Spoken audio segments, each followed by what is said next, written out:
risque aussi, c'est le mouvement du personnel. Donc, pour cela, on a dit qu'il faut établir des contrats de fidélité ou augmenter les salaires aussi. Donc, les avantages de cette solution, c'était bien la maîtrise des besoins. Donc, puisque c'est nous qui allons développer notre propre logiciel, donc on maîtrise très bien nos besoins. Et aussi, on a le code source, les documents de conception. Donc, la maintenance du logiciel sera facilitée par la suite. OK, ça, c'est concernant la première approche. Donc, maintenant, pour la deuxième approche, c'est le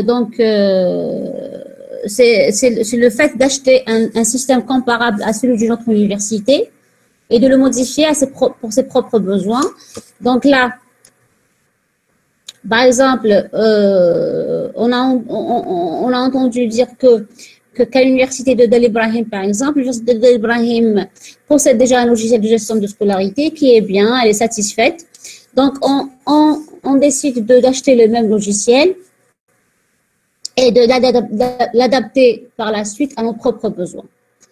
OK, donc pour cette approche aussi, donc on nous demande de trouver les risques qu'on peut rencontrer et pour chacun des risques trouvés, il faut réfléchir à des solutions. Alors, selon vous, quels sont les risques qu'on peut avoir en adoptant cette deuxième stratégie?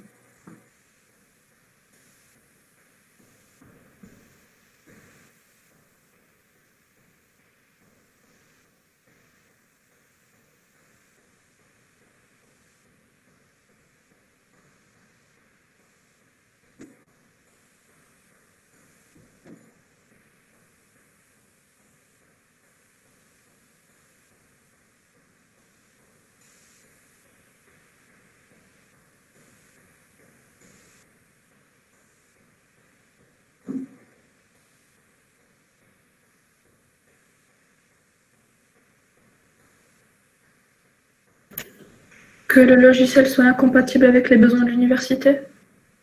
Oui, très bien. Donc c'est pas parce que l'université de Del Ibrahim est satisfaite d'un logiciel que forcément nous aussi nous serons satisfaits par ce logiciel-là. Donc il se peut qu'on n'ait pas les mêmes besoins. D'accord?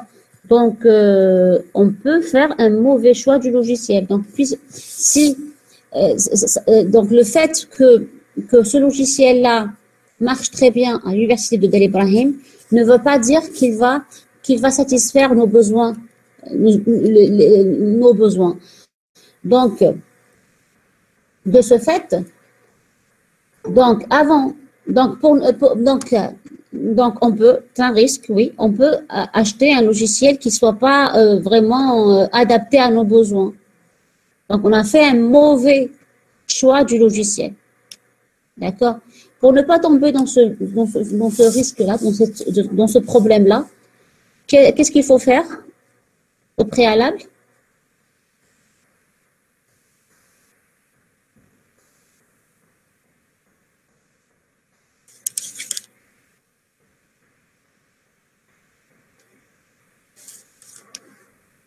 Alors, qu'est-ce qu'il faut faire pour ne pas faire une étude du logiciel au préalable?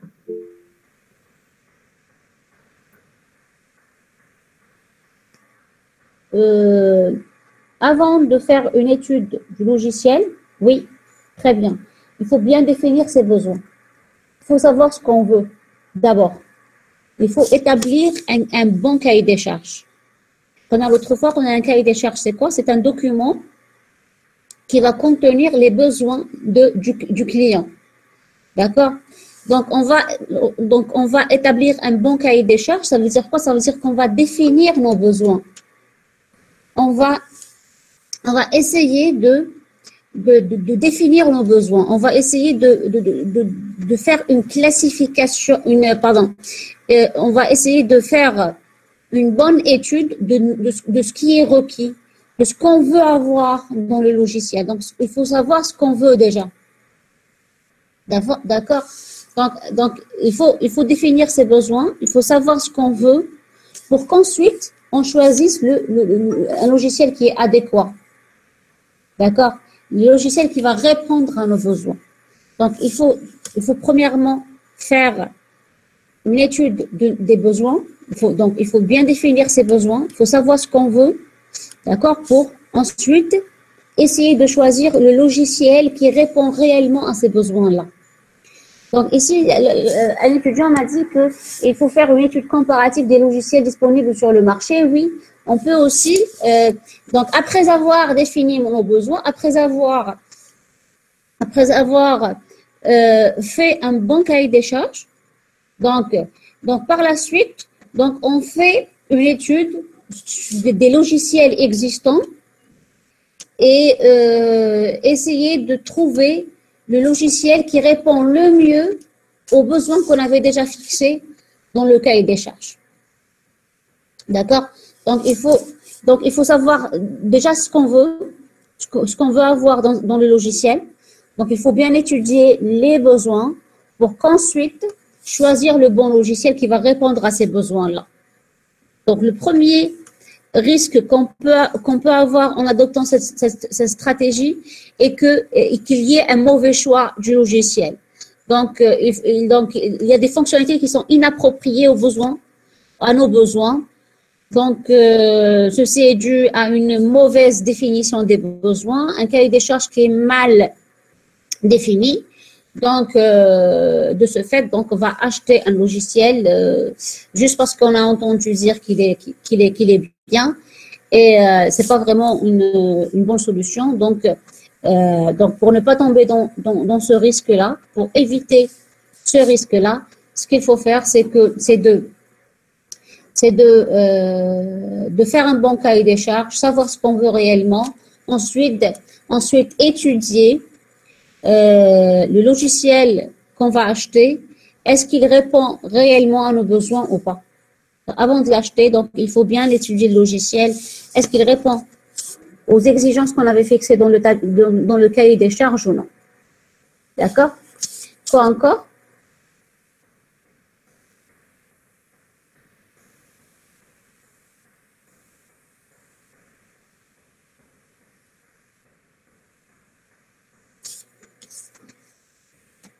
Est-ce que vous me proposez aussi?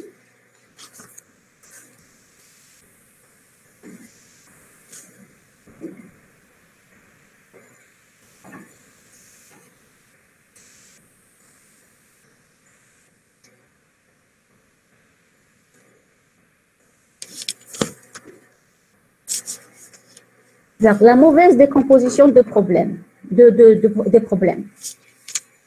Ça veut dire quoi, mauvaise décomposition de problème? Donc, je comprends par là que le logiciel était mal conçu. Je pense que ce que vous voulez dire ici est que le logiciel est mal conçu. Donc, il y a une mauvaise décomposition de problème, il y a une mauvaise modularité du logiciel. Donc là, j'aurai une mauvaise conception. Et puisque j'ai une mauvaise conception, cela conduit à ce que le logiciel soit difficilement maintenable. Donc, pourquoi il est difficilement maintenable? Parce que la décomposition de problèmes n'a pas été faite de manière étudiée.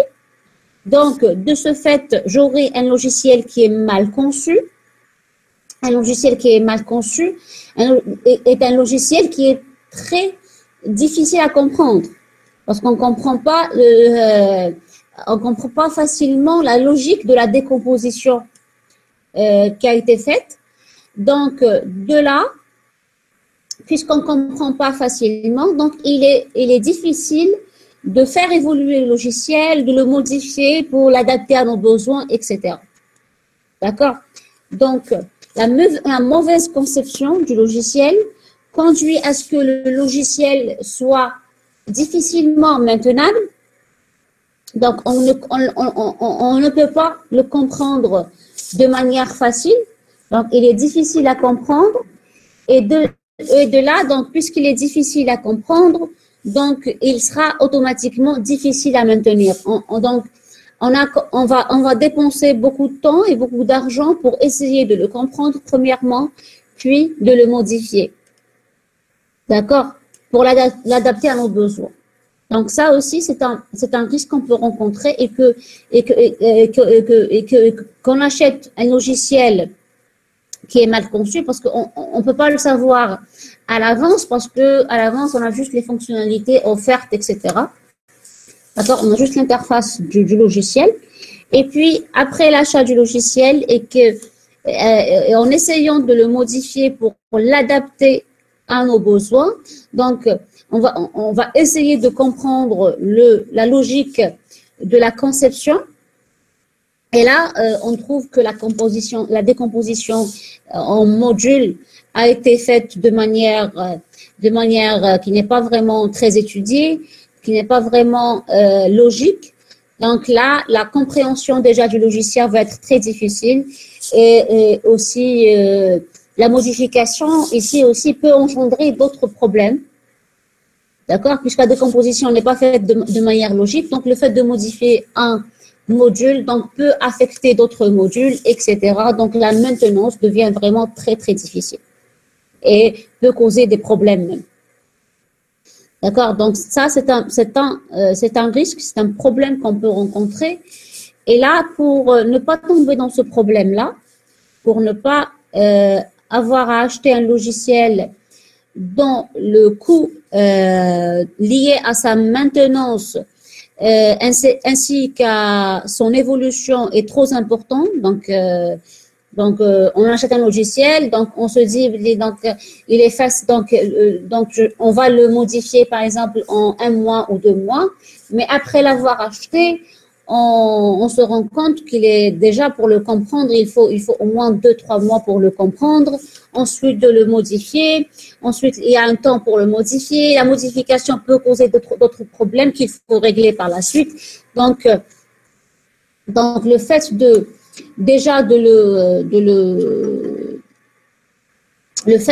le modifier, d'essayer de le modifier peut consommer beaucoup de temps et beaucoup d'argent. D'accord? Donc ça, c'est un risque. Pour ne pas tomber dans ce risque-là, on peut par exemple exiger, donc là on va acheter le logiciel. Donc je connais bien un logiciel, c'est bien une boîte de développement. C'est une boîte de développement qui va nous vendre le logiciel. Donc, on peut par exemple exiger dès le départ que les modifications qu'on veut avoir sur le logiciel soient faites par la boîte de développement elle-même. C'est à elle de faire les modifications parce que, comme vous le savez déjà, le fait de modifier un logiciel qu'on a développé soi-même est plus facile de modifier un logiciel qui a été développé par d'autres personnes. D'accord?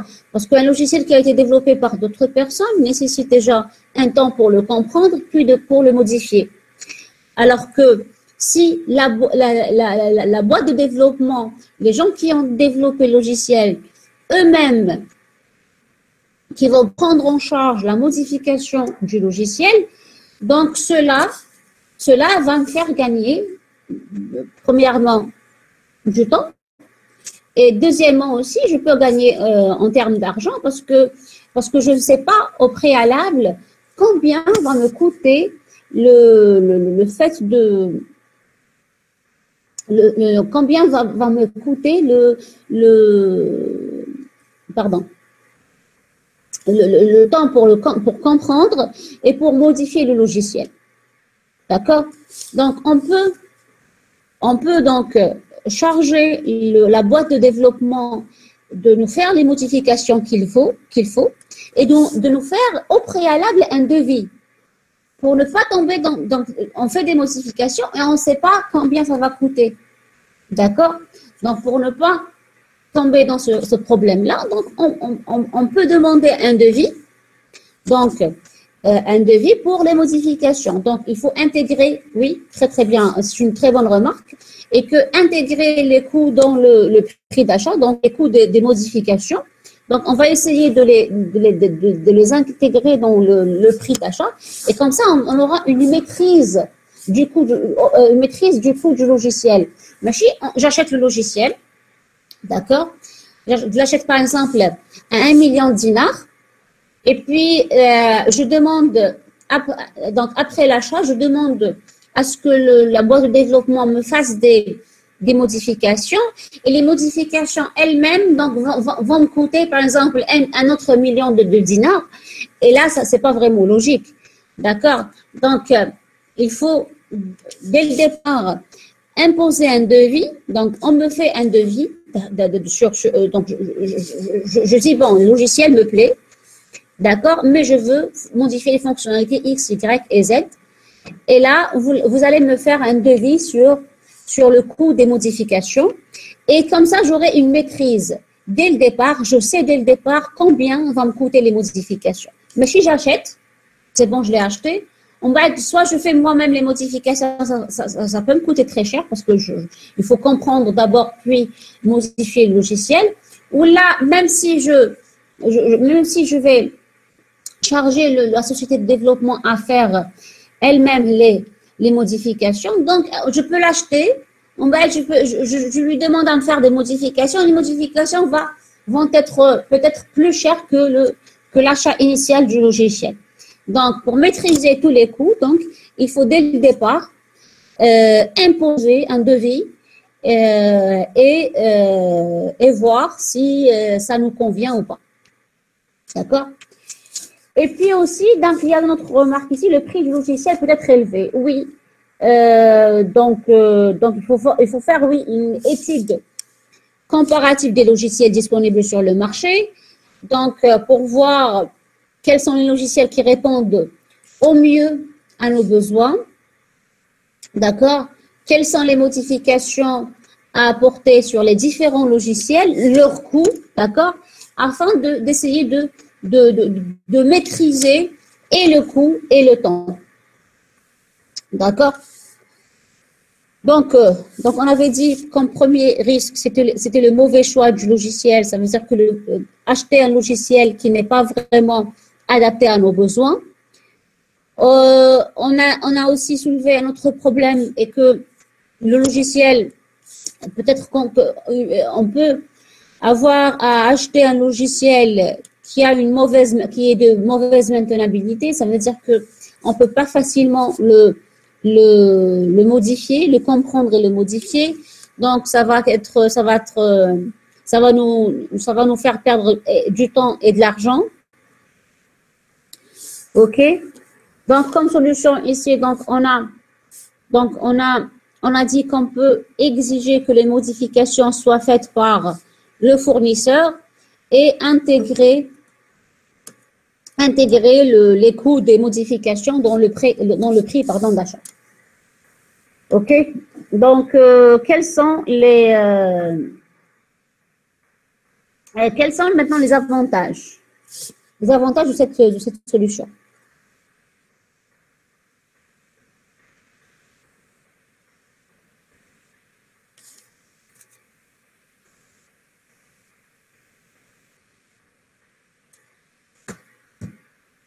Oui, très bien.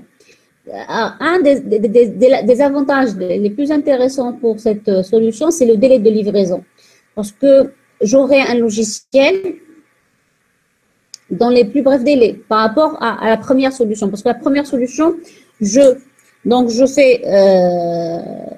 un SGBD et je développe moi-même, mon propre logiciel. Alors que si je vais acheter un logiciel qui est déjà tout fait, donc que je fasse moi-même les modifications en espérant que le logiciel ait une bonne maintenabilité, ou bien j'impose à ce que les modifications soient faites par le fournisseur. Donc là, j'aurai un gain de temps, oui. J'aurai à gagner beaucoup de temps parce que le logiciel est déjà développé. Les différentes études pour développer le logiciel ont été déjà faites. Et de là, donc la modification ne va pas consommer vraiment beaucoup de temps par rapport au temps de développement du logiciel. Donc, le principal avantage qu'on peut rencontrer, qu'on peut avoir en adoptant cette deuxième stratégie, c'est le gain de temps. Oui, on peut gagner beaucoup de temps parce que le logiciel est déjà développé. Donc, il suffit de faire quelques modifications. Donc, ces modifications, donc le temps de faire des modifications est forcément inférieur au temps que nécessaire pour développer un logiciel à zéro. Oui, ça me demande moins d'efforts aussi, surtout si surtout si si j'impose que les modifications soient faites par le fournisseur. Parce que il se peut aussi, on peut aussi acheter un logiciel de mauvaise maintenabilité. Donc, le temps qui est donc nécessaire pour le comprendre et pour le modifier peut excéder le temps de développer un logiciel à zéro, surtout si on a la compétence qu'il faut. D'accord, pour le faire. Ok, très bien. Maintenant, on passe à la troisième stratégie. Donc, pour la troisième stratégie, on va se joindre à un groupe d'autres universités. Donc, c'est l'Université de Bouzaïa, d'El Ibrahim, l'EDA, la fac centrale, etc. Donc, toutes ces universités vont faire un cahier des charges commun. Ça veut dire qu'on va regrouper tous les besoins des différentes universités, d'accord, dans un seul cahier des charges. Donc, on va contacter une société de logiciels qui va développer un seul système pour tout le monde. Donc, on aura un seul logiciel pour tout le monde. Donc, chaque université aura sa propre copie, mais du même logiciel.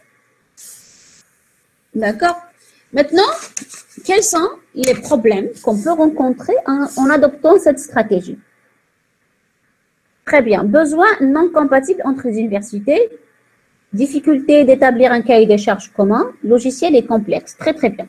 Alors, oui. Donc, il se peut que ces différentes universités aient des systèmes de notation différents et des systèmes de gestion de scolarité différents. Donc, elles auront forcément des besoins différents, des besoins qui ne sont pas vraiment compatibles. Donc, on aura de ce fait un cahier des charges qui va être très complexe. D'accord? Déjà pour l'établir. D'accord? Et puis, une fois établi, donc le logiciel lui-même peut être très complexe et très difficile à développer. Pourquoi? Parce qu'on a plusieurs fonctionnalités. D'accord? Ces différentes fonctionnalités peuvent être incompatibles. Il peut y avoir des incohérences entre les différentes fonctionnalités. Donc, il faut essayer de régler ces incohérences. Il faut essayer de trouver des solutions à ces incompatibilités et développer le logiciel. Donc, le développement lui-même peut être très difficile et on peut avoir au final un logiciel qui est très complexe. Oui, très bien. Aussi, oui, on peut payer des besoins que nous n'aurons pas besoin pour notre université. Oui, donc on peut par exemple investir financièrement dans un logiciel dont la couverture fonctionnelle n'est pas forcément en adéquation avec les besoins de l'utilisateur. Donc, on peut payer des besoins puisque c'est un cahier des charges qui est commun, puisque le logiciel est commun entre les différentes universités. Donc, on va payer des fonctionnalités qu'on va pas réellement utiliser.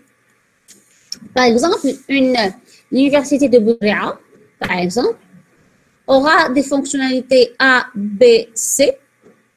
Une autre université, par exemple, l'université de Bab Zoua, qui est une grande université, donc on aura besoin d'un nombre plus important de fonctionnalités. Par exemple, on aura besoin d'avoir une fonctionnalité A, B, C, D, E, F, G, H, etc.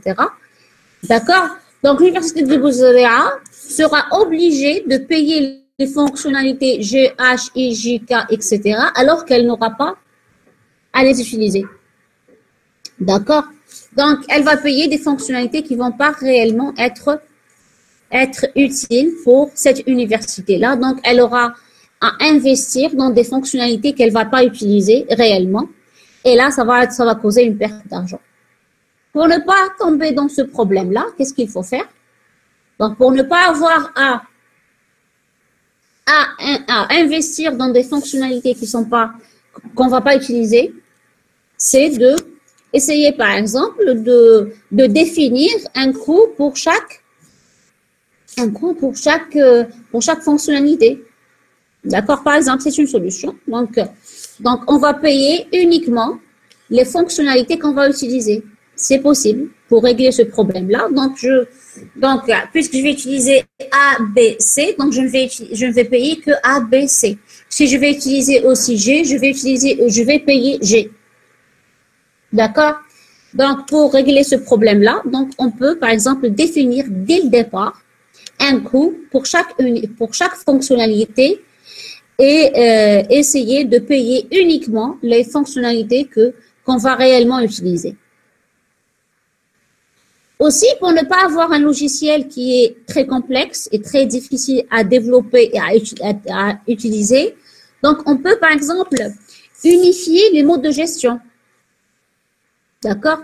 Donc, en unifiant les modes de gestion, donc en ayant des modes de gestion communs, d'accord? Donc, on aura ainsi des besoins communs. Donc, on va essayer d'avoir le plus donc, en ayant des modes de gestion communs, donc on va essayer de minimiser les différences entre les différentes universités. Et de là, on va simplifier le cahier des charges, l'établissement du cahier de charges.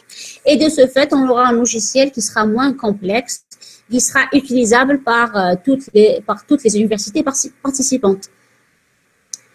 Un autre problème qu'on peut rencontrer ici,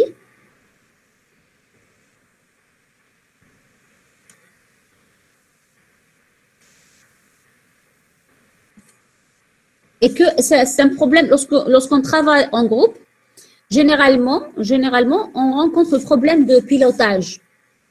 Donc, on se met pas d'accord dès le départ donc on se fixe pas dès le départ les responsabilités. Donc, on va pas se mettre d'accord sur le suivi du projet, le suivi de la qualité du projet, de son coût, de sa réception, de son évaluation, etc. Donc, il y aura ce qu'on appelle le problème de pilotage. Donc, qui va superviser quoi? Qui est responsable de quoi? Et là, si on ne se fixe pas dès le départ les responsabilités, donc on aura certainement au cours du projet des conflits entre les différentes universités, donc ça va causer des problèmes. Et là, pour ne pas tomber dans ce problème-là, on peut par exemple désigner un comité de pilotage avec des responsabilités bien précises. Donc, avant de lancer, une fois qu'on a établi le cahier des charges, donc avant de lancer le projet, donc il faut désigner un comité avec des responsabilités bien précises. Donc, chaque université aura une responsabilité bien définie dans le projet. Donc, par exemple, une université qui sera responsable du suivi des différentes qualités du logiciel, par exemple l'efficacité, l'ergonomie, et puis une autre université qui va suivre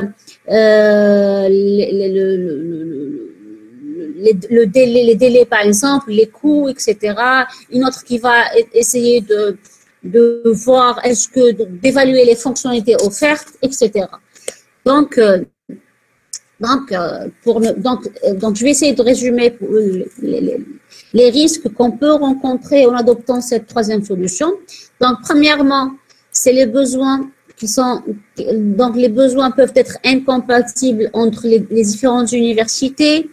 Donc, de ce fait, on aura un cahier des charges qui est complexe. D'accord? Puisque j'ai un cahier de charges qui est complexe, qui peut contenir des contradictions, des incompatibilités, des incohérences. Donc, le fait de développer un logiciel lui-même, donc le processus de développement peut être très compliqué, très difficile à entreprendre, et le logiciel au final va être très complexe. Donc, aussi, on risque d'investir dans des fonctionnalités qu'on ne va pas utiliser réellement. Donc, pour essayer de résoudre ces deux problèmes-là, donc on va essayer de unifier les modes de gestion. Donc on va essayer d'avoir au maximum le même mode de gestion entre les différentes universités, minimiser les différences. Donc si on minimise les différences et on unifie les modes de gestion, on aura un cahier des charges moins complexe et au final un logiciel qui sera moins complexe, qui va servir à tout le monde. Aussi, un autre problème qu'on a soulevé aussi, c'est le problème de pilotage. Qui est responsable de quoi? Donc, comme solution, donc on va essayer dès le départ de désigner un comité avec des responsabilités bien précises. Maintenant, dites-moi s'il vous plaît, quels sont les avantages pour cette troisième stratégie? Les avantages de cette troisième stratégie.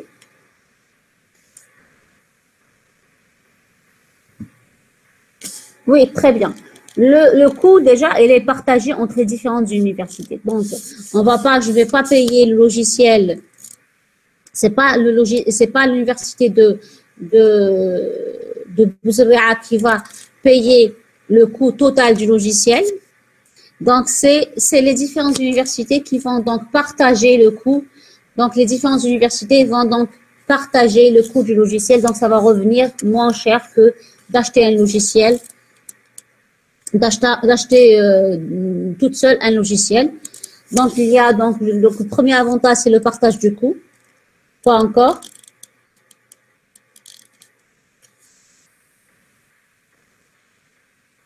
Donc, on peut aussi avoir une possibilité d'avoir une interopérabilité entre les universités. Donc, puisqu'on a le même logiciel partout, donc toutes les universités posséderont le même logiciel.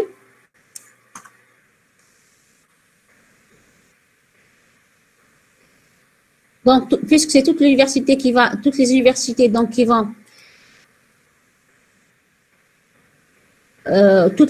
qui auront le même logiciel.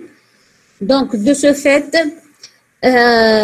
donc il est facile par la suite de travailler en collaboration, donc d'avoir des collaborations entre les différentes universités, d'accord, parce qu'on a le même logiciel, le même système donc, qui fonctionne partout. Donc, le fait de collaborer, de travailler ensemble, d'avoir une interopérabilité, donc sera plus facile en ayant ce même logiciel. Ok. Maintenant, si vous étiez le recteur de l'université de Bouzaouia, laquelle de ces trois solutions, de ces trois stratégies, vous allez adopter?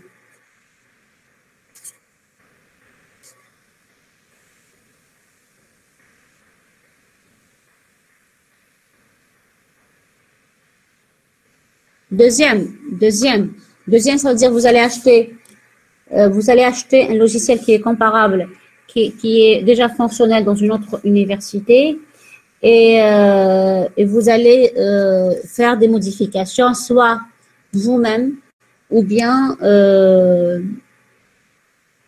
vous allez charger le fournisseur de faire ces modifications. Donc, notre étudiante ici m'a dit que non, je choisirais la première. Donc, ça veut dire que on développe nous-mêmes notre propre logiciel. Et puis, il y a une autre qui a choisi la troisième. Donc, ça veut dire qu'on va établir un cahier de charge commun, etc. Donc, à vrai dire, ici, on ne peut pas dire qu'une solution est meilleure qu'une autre. Pourquoi? Parce que ça dépendra des moyens et des priorités de l'université.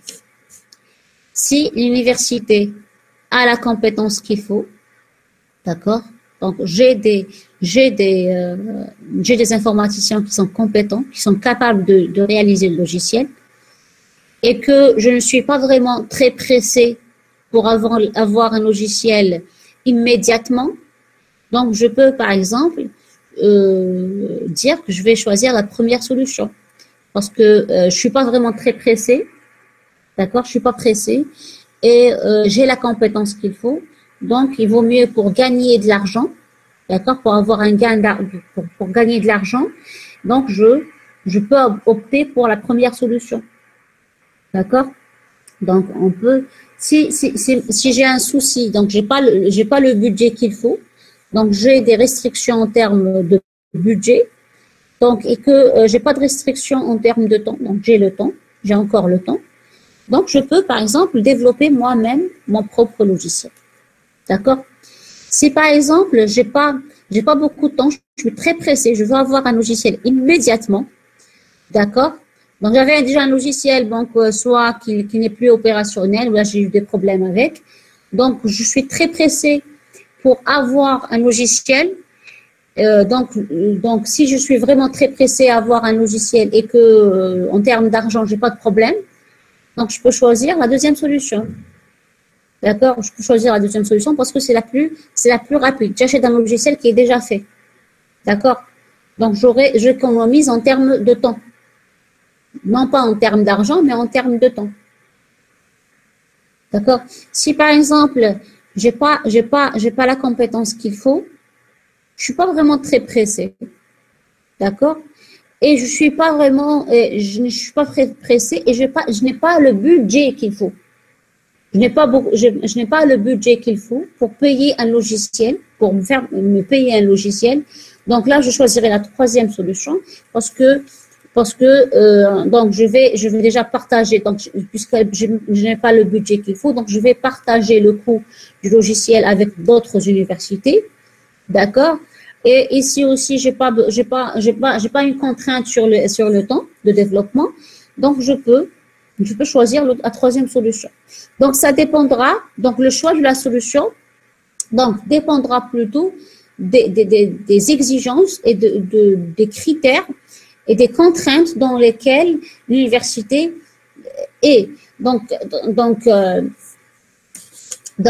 si par exemple, je répète, si j'ai le temps, j'ai le temps qu'il faut, j'ai la compétence qu'il faut, j'ai la compétence et le temps. D'accord? Donc, je peux, par exemple, opter pour la première solution.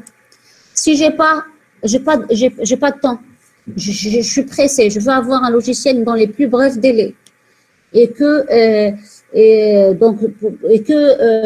le budget qu'il faut, d'accord? J'ai de l'argent.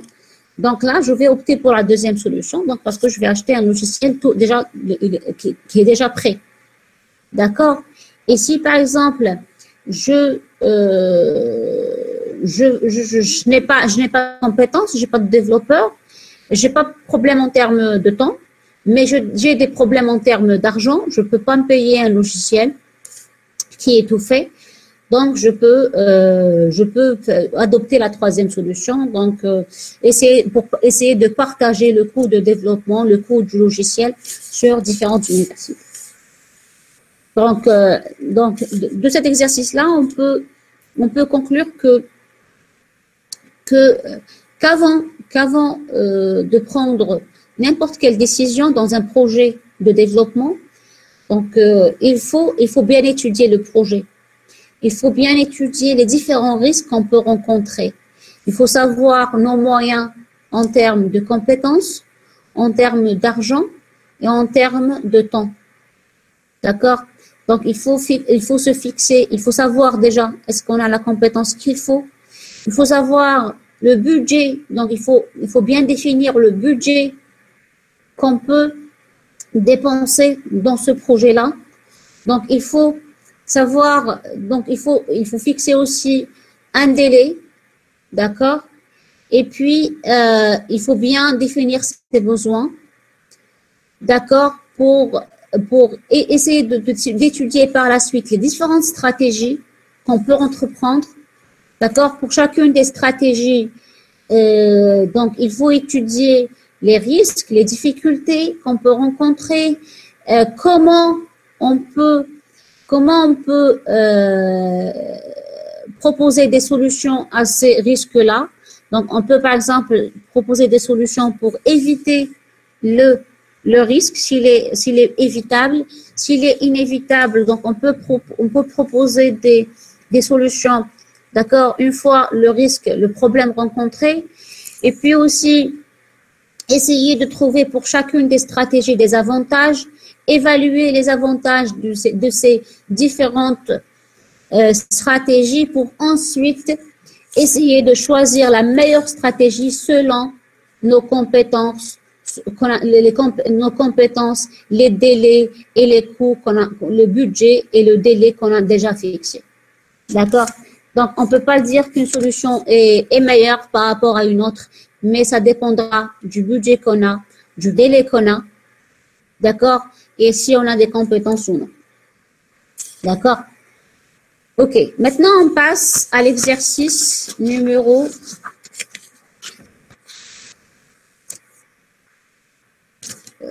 dans la série que je vous ai déjà envoyée, c'est le...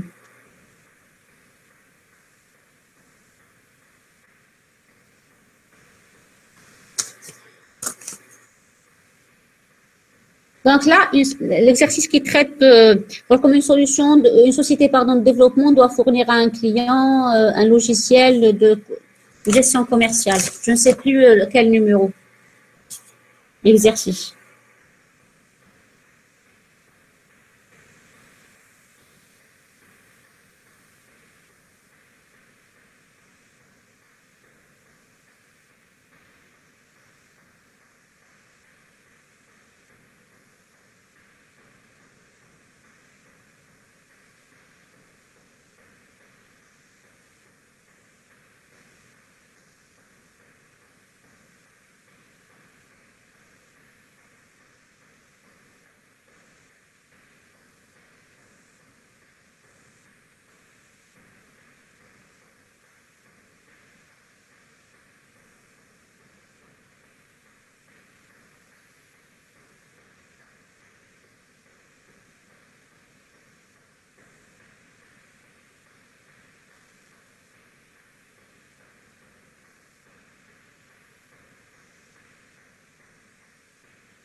Alors, c'est le premier exercice.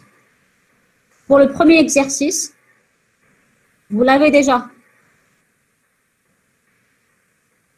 Premier exercice de la série.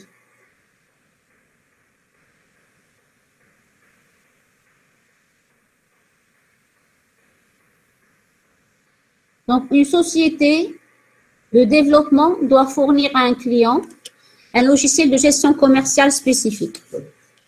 Pour juger de la qualité de ce logiciel, on a retenu les facteurs ou critères suivants. Donc, premièrement, élaboration de jeux et scénarios de test. Donc, tout ça, c'est des critères de qualité. Deuxièmement, il y a efficacité, prototypage, prix, respect des délais conception-réalisation, respect du budget conception-réalisation, formation des utilisateurs, qualité de la documentation, délai d'intervention, intervention ça veut dire maintenance, efficacité d'une intervention, organisation et gestion des ressources en matériel et personnel, utilisation de méthodes de conception et de développement des systèmes d'information, conformité des procédures au plan d'assurance qualité. Donc, tous ces critères de qualité, il faut les classifier. Donc, premièrement, caractéristiques de qualité du processus de production du logiciel. C'est le processus qui permet de développer le logiciel. D'accord? C'est des facteurs ou bien critères de qualité interne à la société de développement. D'accord?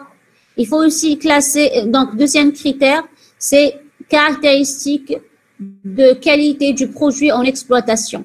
Les qualités telles qu'elles sont, perçues par le client. Vous me suivez, j'espère?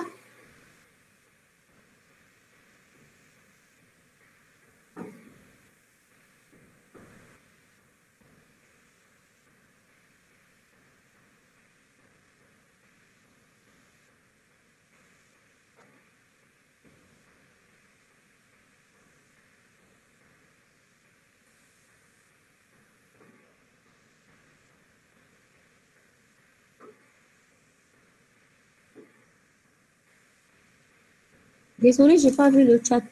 Bon, c'était bloqué.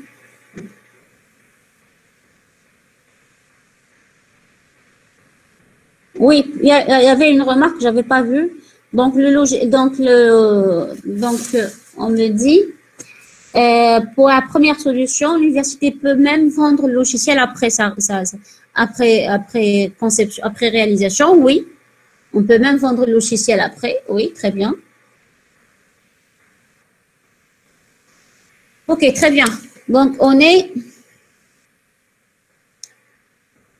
le premier exercice. Donc, on avait déjà vu en cours qu'il y avait consensuellement 6 critères principaux de qualité.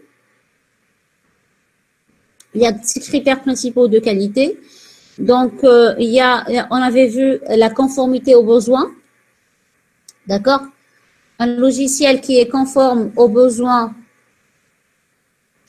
Un logiciel qui est conforme aux besoins du client est un logiciel de bonne qualité. Bien sûr, c'est le critère de qualité le plus important, c'est la conformité aux besoins du client.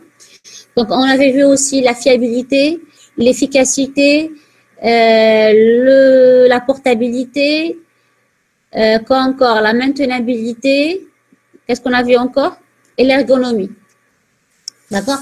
Donc, Hadoop, c'est les 6 critères les plus importants qu'on veut avoir dans un logiciel. Mais il existe d'autres critères de qualité. Tels que ceux qui sont déjà cités dans cet exercice-là.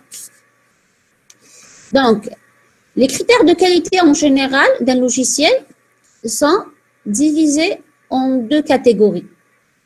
Première catégorie concerne le processus de développement du logiciel, le processus qui permet la production du logiciel.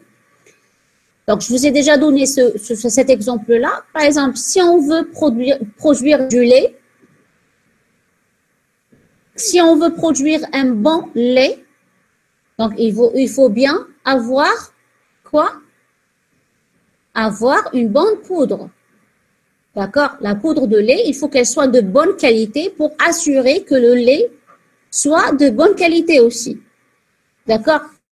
Donc, le processus qui permet de produire quelque chose, plus ce processus-là est de bonne qualité, plus le produit final sera de bonne qualité. D'accord? Donc, si je veux avoir un produit au final de bonne qualité, donc il faut que j'entreprenne un processus, il faut que le processus qui permet de produire ce produit-là, ce logiciel-là, il faut qu'il soit de bonne qualité. Soit de bonne qualité, ça veut dire que j'ai adopté les bonnes méthodes de conception, j'ai adopté les bons critères qui vont me permettre d'avoir un logiciel, d'accord, un bon logiciel. Donc, le processus lui-même, il faut qu'il soit de bonne qualité pour garantir qu'au final, mon logiciel soit de bonne qualité. D'accord? Donc, première catégorie des critères de qualité et que c'est les critères liés au processus qui permet le développement du logiciel. D'accord? Il y a d'autres catégories de critères de qualité qui sont en rapport avec le logiciel lui-même en exploitation. D'accord? C'est les qualités qui sont perçues par le client, qui sont appréciées par le client. C'est le client qui va juger de ces qualités. C'est le client qui va profiter de ces qualités-là. D'accord? Donc les différents critères qui ont été cités dans cet exercice, donc il faut les classer en 2 catégories. Donc, premièrement, c'est les qualités, c'est les critères, c'est les caractéristiques de qualité du processus de développement, de production du logiciel. Et puis aussi, il y a une deuxième catégorie qui concerne les qualités du produit en exploitation, les qualités du logiciel lui-même qui est en exploitation, qui est en exploitation par le client. Donc, c'est les qualités qui sont perçues par le client. D'accord? Alors, donc maintenant, on va donc essayer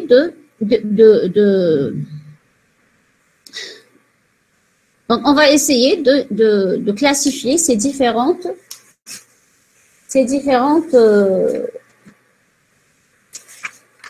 critères.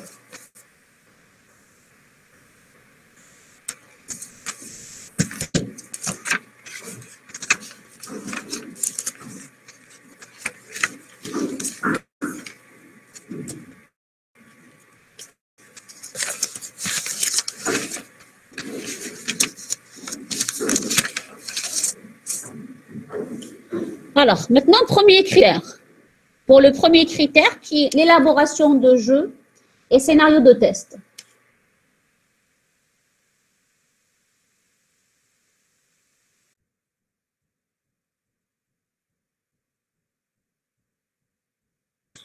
Oh, pardon.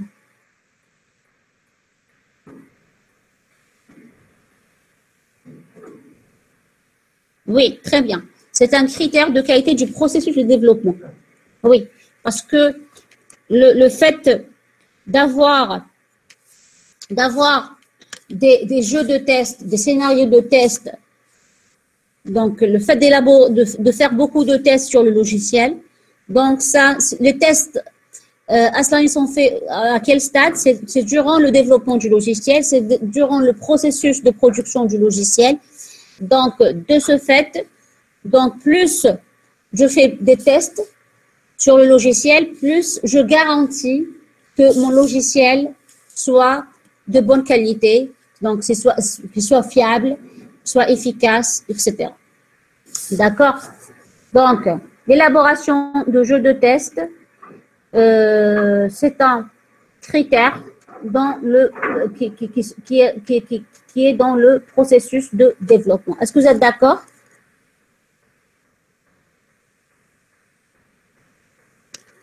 Très bien. Très bien.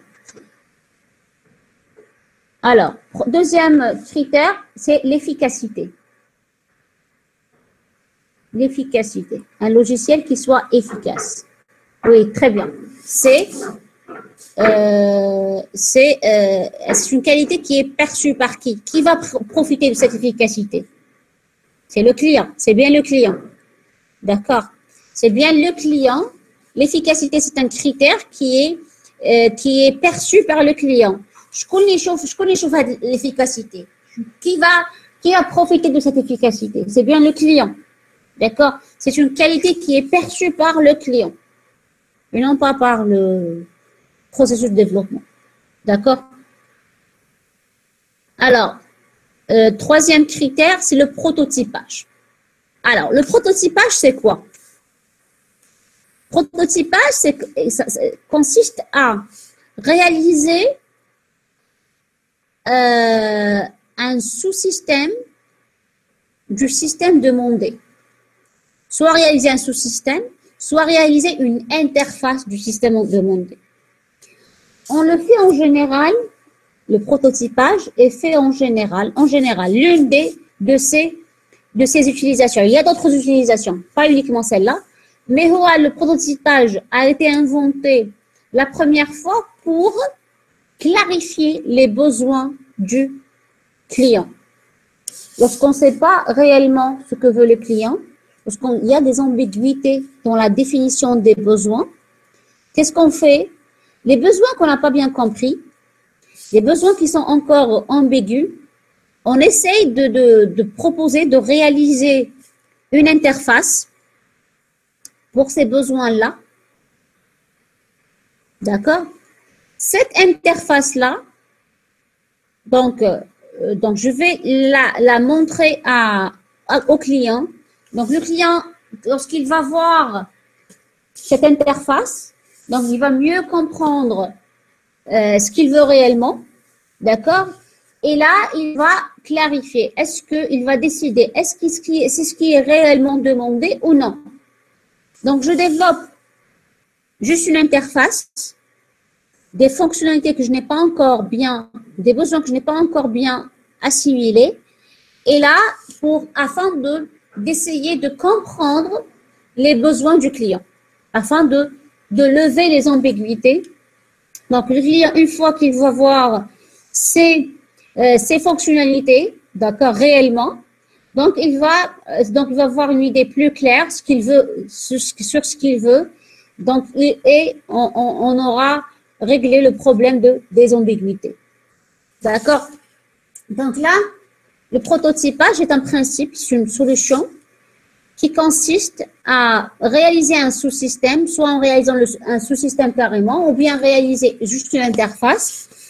Le but principal est de clarifier les besoins du client. D'accord? Donc, au lieu de se lancer dans la production d'un logiciel dont les besoins ne sont pas complètement clairs, d'accord? Donc, pour être sûr qu'on a bien compris les besoins du client, donc on développe un prototype. Donc, ce prototype-là, une fois validé par le client, donc c'est qu'une fois validé par le client qu'on peut par la suite développer le logiciel, développer réellement le logiciel. D'accord? Donc, pour vous, le prototypage est un critère de qualité du processus de développement ou bien c'est un critère perçu par le client? Oui, il est lié plutôt au processus de développement. Oui, pourquoi? Parce que est-ce que c'est le client qui va profiter de ce prototype?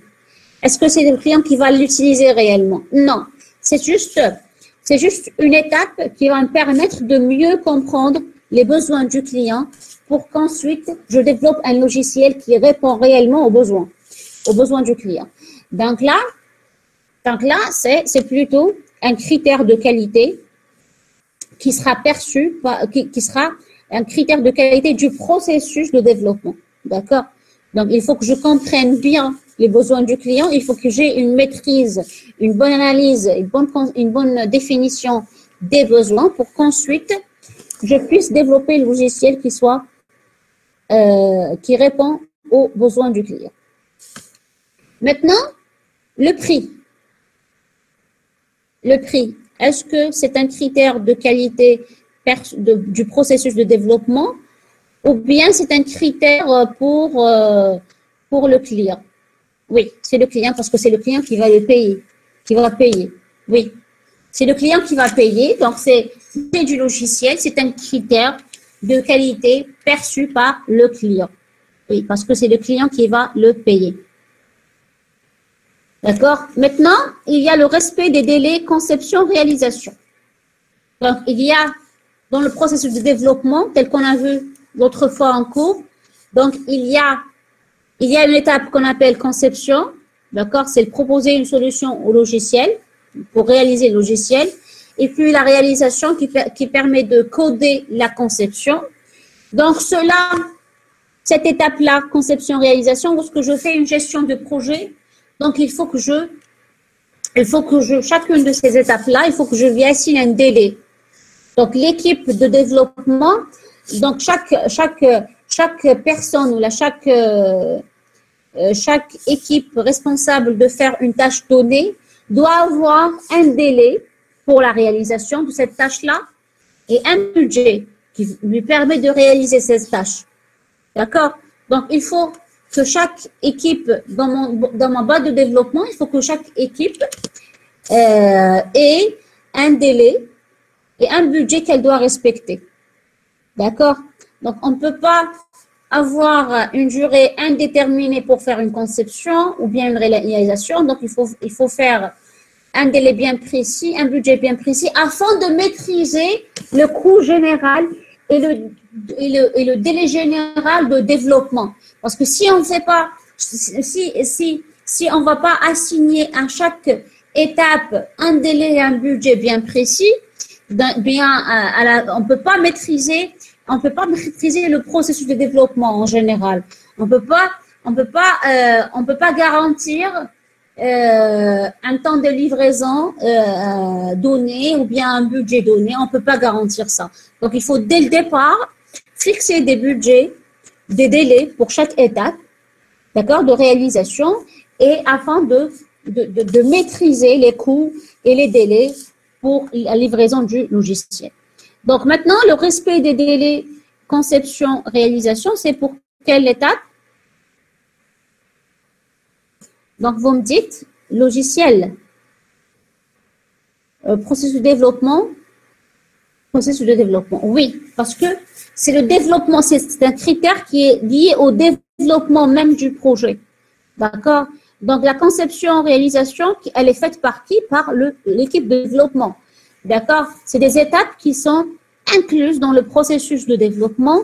Donc, plus je respecte le délai et le budget de chaque étape du processus de développement, plus j'ai un processus de développement de bonne qualité parce que je respecte les contraintes posées dès le départ. D'accord? Donc, c'est plutôt des contraintes liées au processus de développement. Et donc, je parle ici du respect des délais de conception-réalisation et respect aussi du budget conception-réalisation. Donc, les deux critères qui sont liés au processus de production du logiciel. Maintenant, un autre critère qui est la formation des utilisateurs. Formation des utilisateurs, c'est un critère de qualité perçu par qui? Perçu par le client plutôt. C'est le client qui va évaluer cette formation-là. D'accord? C'est vrai que c'est l'équipe de développement qui va offrir. Donc, c'est pas toute l'équipe de développement, mais c'est des gens spécifiques dans cette équipe-là qui vont offrir ces formations. Mais les formations sont perçues, la qualité de ces formations, donc le fait d'avoir des formations et la qualité de ces formations-là sont perçues par le client. C'est le client qui va évaluer la qualité des formations qui sont offertes par l'équipe de développement. D'accord? Donc, c'est plutôt un critère de qualité qui est propre au client. D'accord? Maintenant, un autre critère qui est la qualité de la documentation. Qualité de la documentation. C'est un critère de qualité qu'on peut classer dans la catégorie liée au processus de développement ou bien dans la catégorie perçue par le client.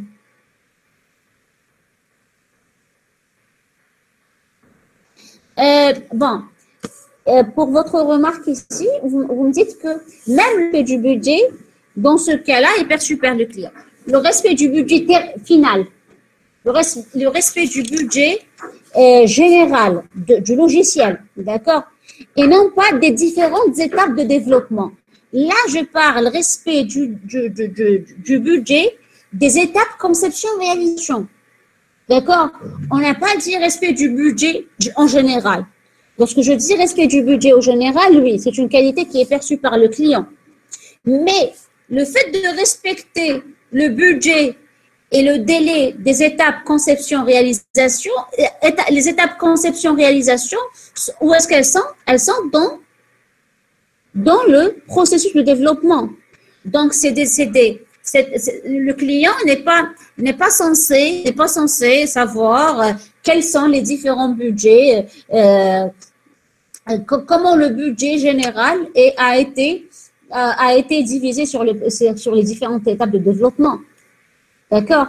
Donc, en général, le client n'est pas impliqué dans ça. C'est pour ça que on parle pas ici du budget en général. Si je parlais du budget en général, le budget du logiciel, oui, je suis d'accord avec vous parce que vous me dites que c'est perçu par le client. Mais le budget qui est consacré aux étapes de développement, c'est des budgets, c'est un critère dont le processus de développement lui-même, le client ne sait même pas. En général, le client, c'est pas un informaticien, mais il sait même pas c'est quoi une conception, c'est pas une réalisation. Donc là, c'est plutôt un critère de qualité lié au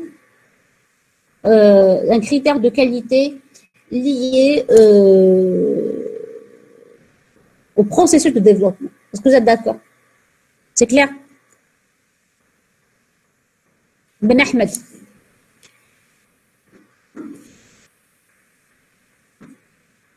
Ben Ahmed. Ok, très bien. Donc maintenant, on passe à la qualité de la documentation. Donc, pour la qualité de la documentation, donc selon vous, c'est dans quelle catégorie? Est-ce que c'est la catégorie développement ou bien la catégorie client? Là, il y a Aoucher qui me dit développement. Et puis, il y a Jhili, ou Larbi, Takmani, Dahmani. Donc, chacun, ce qu'il dit, les développements, les clients. Alors, je vais vous dire que c'est les deux. Les deux, pourquoi? Parce que la documentation, on la trouve premièrement dans le processus de développement, d'accord?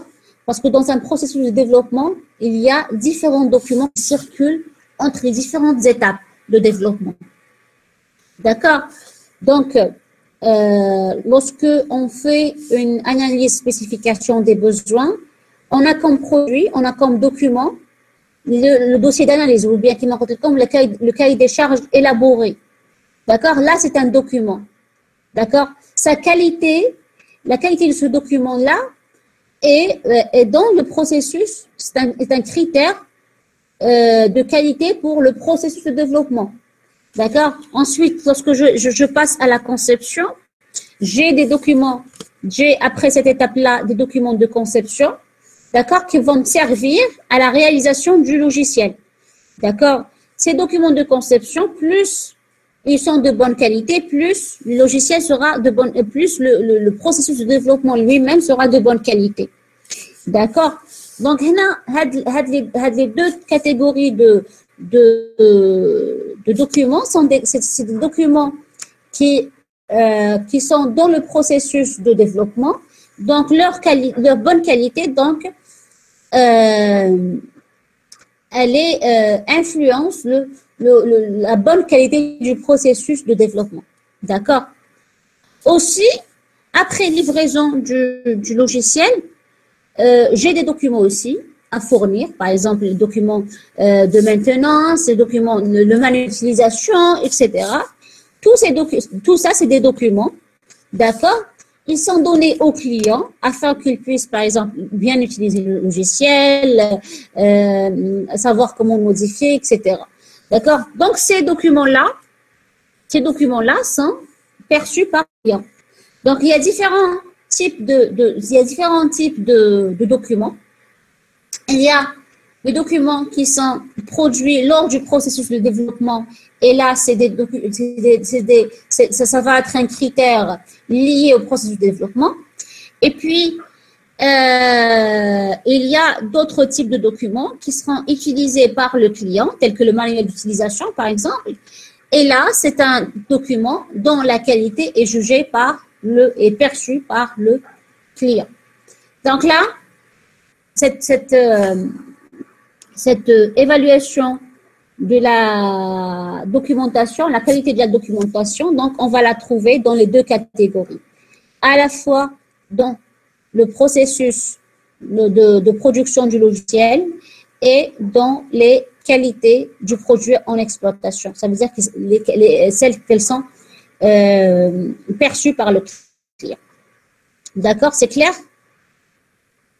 Est-ce que c'est clair? Est-ce que c'est compris?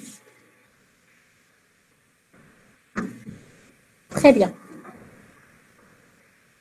Très bien. Des questions? Est-ce qu'il y a des questions?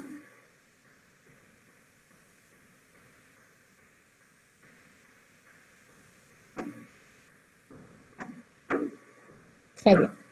OK. Maintenant, qualité de documentation, délai d'intervention, délai de maintenance. Lorsque j'ai un problème, je signale le client, le logiciel est en exploitation, le client est en train d'exploiter le logiciel, d'utiliser le logiciel. Et là, il est possible de rencontrer des bugs, des erreurs. D'accord? On contacte donc la société de développement pour qu'elle règle ces problèmes-là, ces bugs. D'accord? Donc, le temps d'intervention, le temps de venir et de régler le problème, on appelle ça délai d'intervention. D'accord? Délai de maintenance. Donc, c'est un critère de qualité perçu par le client ou bien c'est un critère de qualité du processus de production. Oui, client. C'est plutôt, il est perçu par le client. Donc, la société de développement, donc on n'est plus le logiciel, on n'est plus en train de développer le logiciel. Le logiciel, il est déjà fourni. D'accord? Donc, on n'est plus dans le processus. Donc, le processus de développement lui-même est terminé. Donc, le logiciel est en utilisation et c'est après, donc, en utilisant le logiciel, donc, on découvre qu'il y a des bugs ou là, on va avoir des modifications ou là, sur le logiciel. Et là, on contacte la société de développement qui va faire des interventions.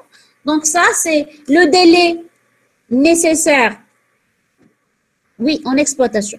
Donc, le délai nécessaire pour faire cette intervention, cette maintenance, donc le respect du délai, plus le délai est court, plus c'est bien. Donc là, c'est une qualité qui est perçue plutôt par le client. D'accord? Donc ensuite, il y a ce qu'on appelle, il y a la capacité d'une maintenance.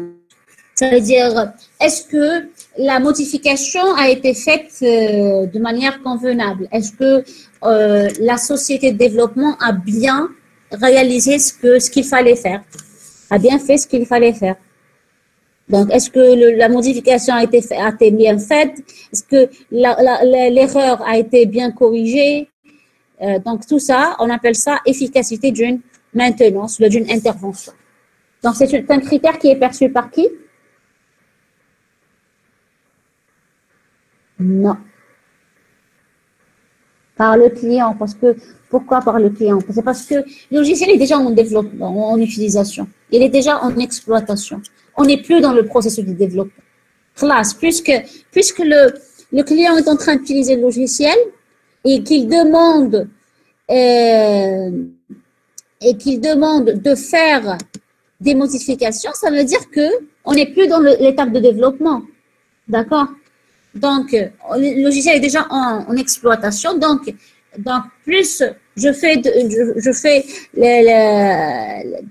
une intervention, plus elle est efficace. Donc, plus c'est bien pour qui? Pour le client. C'est le client qui va vraiment profiter de ça.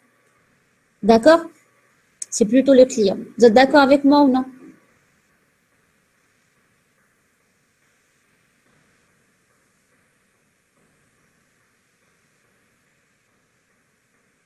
Ok, très bien.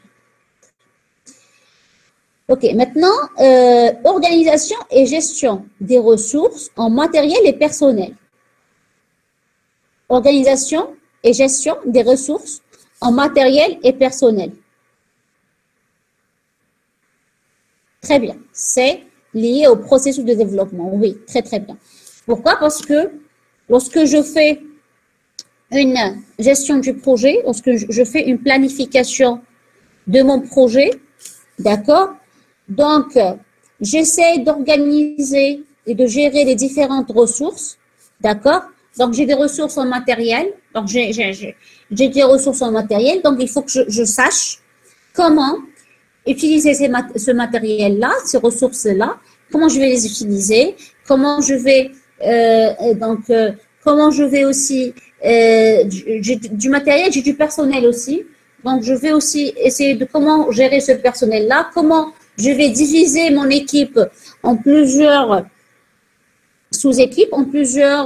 sous-équipes, chacune responsable de faire une tâche précise. Donc, tout ça rentre dans le processus de développement, donc dans la gestion du projet elle-même. Donc, lorsque je gère mon projet, lorsque je lance un projet, donc il faut que j'organise toutes les ressources disponibles, les ressources en termes de matériel et en termes de personnel aussi. Donc, il faut faire une bonne organisation afin d'assigner les bonnes tâches aux bonnes personnes et afin aussi de garantir à chaque personne le matériel qu'il lui faut. D'accord? Maintenant, ça, c'est un critère de qualité qui est lié, bien sûr, au processus de développement. Très bien. Maintenant, il y a aussi l'utilisation de méthodes de conception et de développement des systèmes d'information. C'est un critère lié à qui? Utilisation de méthodes de conception et de développement des systèmes d'information. C'est processus de développement. Très bien. Pourquoi? Parce que c'est des méthodes de conception. D'accord? La conception, elle est où? Elle est dans le processus de développement. Est-ce que c'est le client qui va voir ces documents de conception? Non. Non, c'est bien l'équipe de développement qui va profiter d'utilisation de bonnes méthodes de conception et de développement. D'accord? Aussi, on a conformité des procédures au plan d'assurance qualité. Donc, au préalable, lorsqu'on fait une gestion du projet, lorsqu'on fait une planification du projet, on fait ce qu'on appelle un plan d'assurance qualité. Un plan qu'on va établir pour assurer d'avoir un bon logiciel, pour assurer d'avoir comme résultat un logiciel qui soit adéquat, qui soit de bonne qualité. D'accord? Donc, ce plan-là, donc par exemple, je vais avoir dans mon plan d'assurance qualité, donc l'utilisation par exemple du ML comme méthode de conception, l'utilisation par exemple de Python comme langage de programmation, d'accord, afin d'assurer certains critères de qualité. Donc, le fait de respecter ça, d'accord, donc va me garantir d'avoir un logiciel de bonne qualité. Donc il faut que les procédures que j'entreprends, les procédures que je vais entreprendre lors de la réalisation du logiciel, donc soient conformes avec le plan que j'ai déjà établi pour assurer les qualités du logiciel. D'avoir un logiciel de bonne qualité. Non. C'est plutôt développement, oui. C'est plutôt développement parce que là, c'est l'équipe de développement qui va tracer ce plan-là. D'accord? Un plan qui va contenir les différentes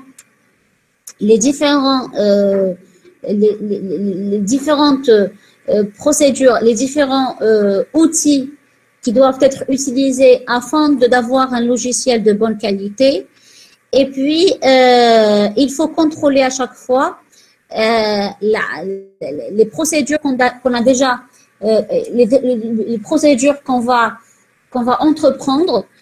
Il faut que ces procédures-là soient conformes au plan qui a été déjà tracé au préalable. Donc, c'est donc le processus de développement et non pas perçu par le client. Ce n'est pas perçu par le client. D'accord? Est-ce que c'est clair? Est-ce qu'il y a des questions pour cet exercice?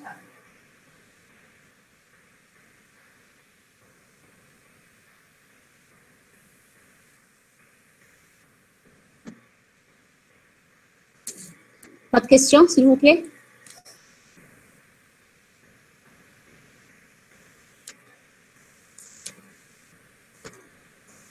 Ok, très bien. Maintenant, on passe à l'exercice numéro 4. Donc, dans l'exercice numéro 4, on nous donne 2 courbes. D'accord? Donc, il faut commenter les courbes qui donnent l'évolution au cours du temps du nombre de défaillances respectivement du matériel et du logiciel. Donc, pour la première courbe,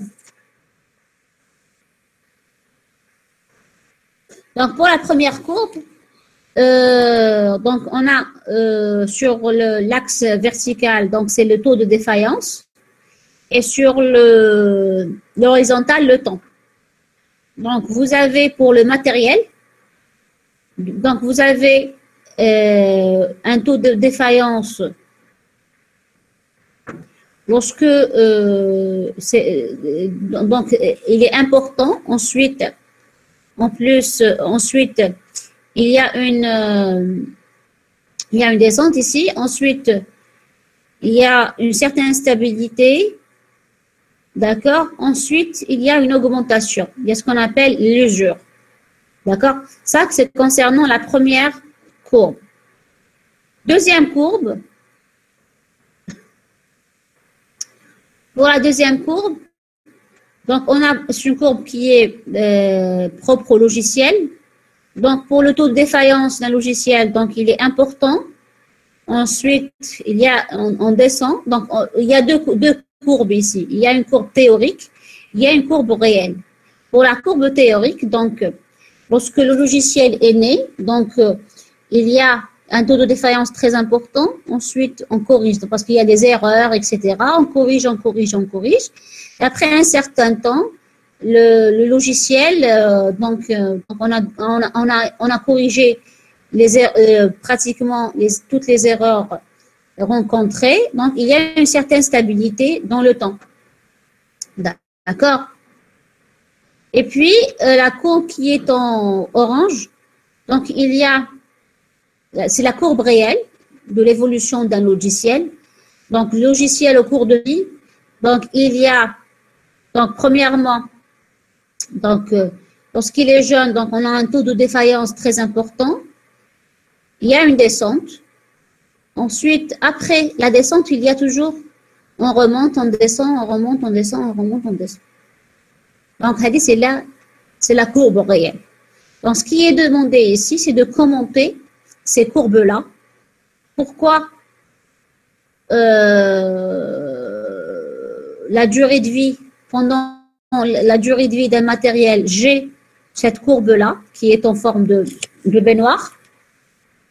D'accord? Donc, lorsque le matériel est jeune, donc il y a un certain taux de faïence. Ensuite, on a un certain temps de stabilité. Ensuite, il y a les défaillances. Donc j'ai augmente, le taux de défaillance va augmenter, d'accord? Ce qu'on appelle le phénomène d'usure. Pour le logiciel, donc il y a une courbe théorique qui dit que le logiciel est jeune, donc il y a forcément des différents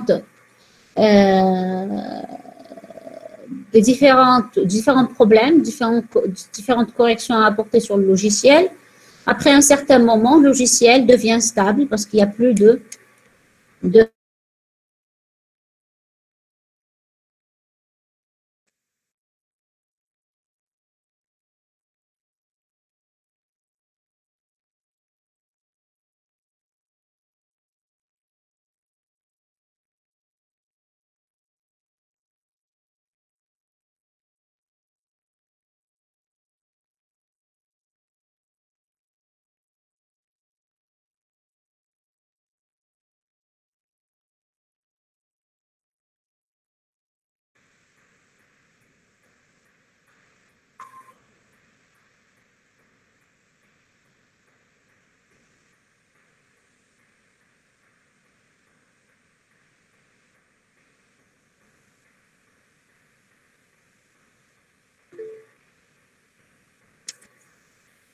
Oui, désolé, je n'avais pas fait attention.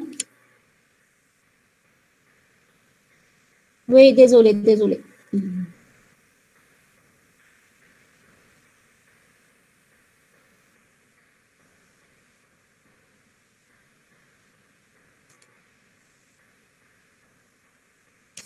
Alors, donc, je répète. Donc, pour le matériel, on a une courbe en forme de baignoire. Ici, donc là, donc le taux de défaillance lorsque le matériel est jeune donc est très important. Donc, on corrige, on a une certaine stabilité. Et après un certain temps, les défaillances réapparaîtront parce qu'il y a ce qu'on appelle le phénomène d'usure. Et puis pour le logiciel, théoriquement, donc lorsque le logiciel est jeune, on aura forcément des problèmes à régler.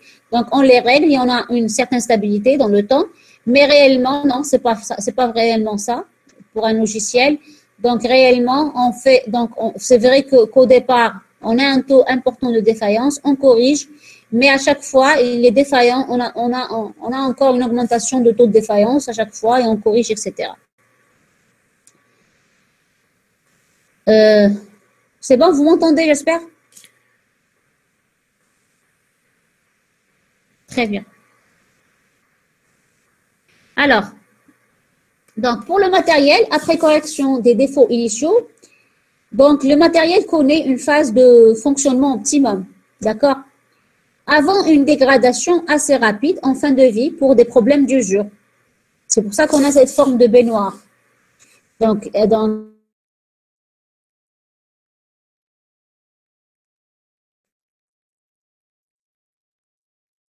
après un certain moment, le phénomène d'usure, donc le le matériel donc est confronté à ce problème-là et donc on peut pas utiliser un matériel de manière donc on peut pas utiliser le matériel éternellement, donc non, il y a ça s'appelle ce phénomène d'usure. Donc après un certain temps, il y a une dégradation du matériel et il sera plus fonctionnel. D'accord, ça c'est concernant le matériel, ce qui explique la forme en bleu noir de la première courbe. Donc, le logiciel, contrairement au matériel, ne connaît pas de problème d'usure. D'accord? Donc donc le logiciel devrait atteindre un fonctionnement optimum après correction des bugs initiaux.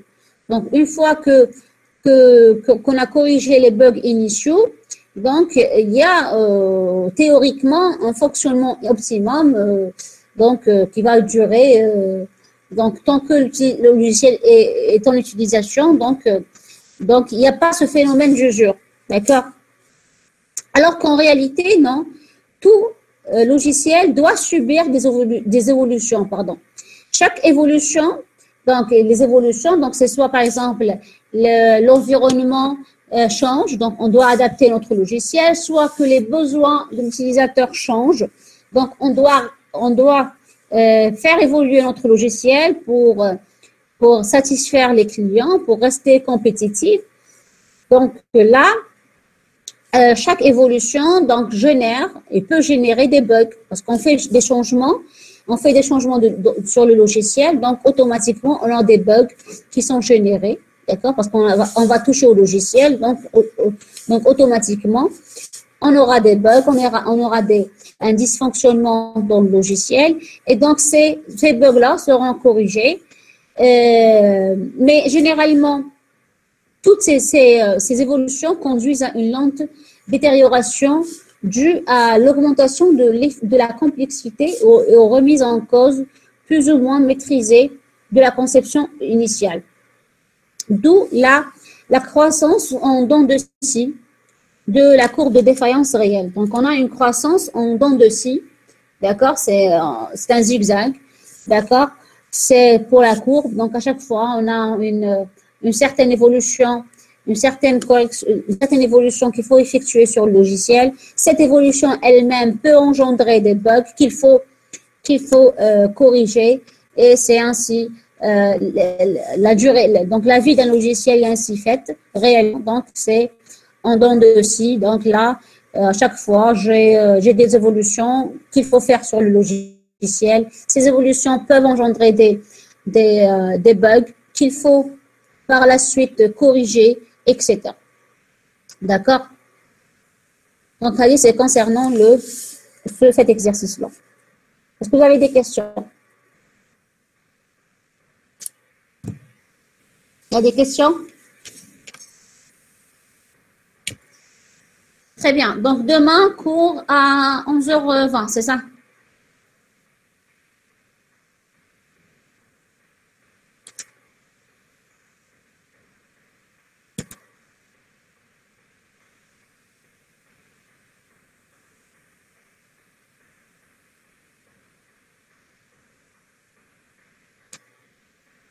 Ok, très bien. Sur ce, donc, je vous laisse et à demain, Inch'Allah. Salam alaikum.